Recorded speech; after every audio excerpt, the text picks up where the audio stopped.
Hello viewers, আমি মোহাম্মদ মেহেদি হাসান।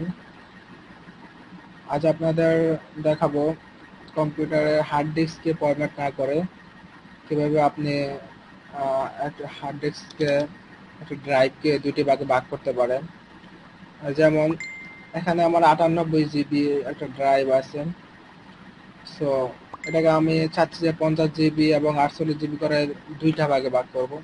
সেটা কিভাবে করব সেটাই আজকে টিউটোরিয়ালে আমি দেখাবো। সো শুরু করা যাক। আপনি কম্পিউটার থেকে right button click, manage option,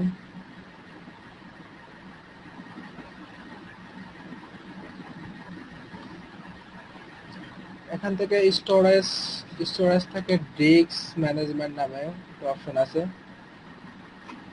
হ্যাঁ, সেখান থেকে আপনি যে ড্রাইভটিকে ভাগ করতে চাচ্ছেন, ধরুন আমি আমার এই ড্রাইভটিকে ভাগ করব, এটার উপর রাইট বাটন ক্লিক করে এখানে সিঙ্ক ভলিউম নামে একটা অপশন আছে। সিঙ্ক ভলিউম, হ্যাঁ দেখুন এখানে আমার টোটাল সাইজ বিফোর সিঙ্ক, অর্থাৎ আমার সিঙ্কের পূর্বে টোটাল সাইজ এত আছে, আর আমি কত সাইজ এটাকে সিঙ্ক করতে চাচ্ছি এখানে দেখুন। এখানে দেওয়া আছে জিবি হিসাবে, এখানে দেওয়া আছে এমবি হিসাবে। সো আমরা ক্যালকুলেট করে নিতে পারি। দেখুন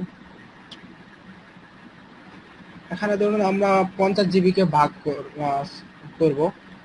তো 50 জিবি, দেখুন 1024 গুণন 50 ইকুয়াল 51200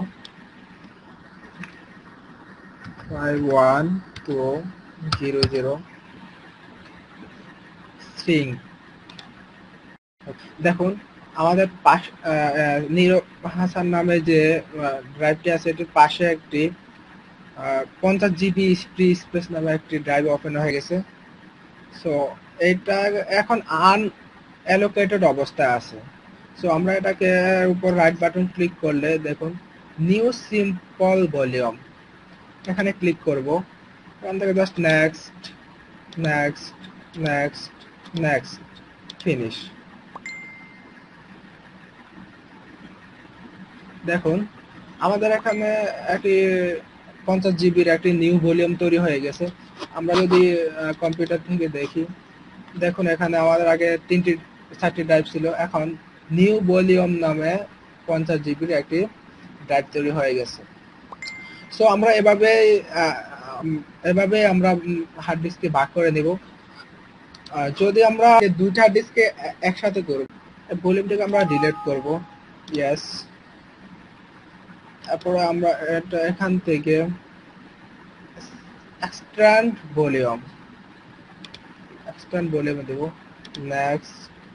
আমরা কোন ভলিউমটিকে এক্সট্যান্ড করতে চাচ্ছি, নেক্সট ফিনিশ।